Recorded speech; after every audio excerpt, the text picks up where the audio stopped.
আমাদের জীবনে এমন কিছু সময় আসে যখন অজানা অচেনা একটা বিষণ্ণতা জাপটে ধরে আমাদেরকে। নিজেকে একা লাগে, চারপাশটা কেমন যেন যেন শূন্য মনে হয়। মনে হয় কোথাও কেউ নেই, হয়তো সবাই আছে, কিন্তু আমার জন্য কেউ নেই।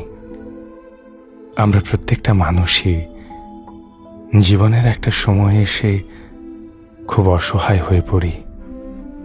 এই অসহায়ত্বটা নিজের কাছে নিজের, এই বিষণ্ণতা, এই একাকিত্বের গল্পটা কেবলমাত্র আমাদের নিজেদের জানা। বাইরে থেকে অন্য কেউ এটা বোঝে না, বুঝতে পারে না কখনো। আমরা প্রত্যেকটা মানুষই খুব দুঃখ পুষে রাখি। হঠাৎ হঠাৎ সেই সব দুঃখ আমাদের হৃদয়ে হানা দেয়, নিজেকে ভাবিয়ে তোলে। নিজের জন্য মায়া হয়, নিজের জীবনের জন্য মায়া হয়।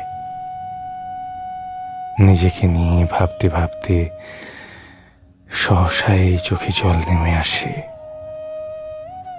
এমন কেন আমরা, এমন কেন?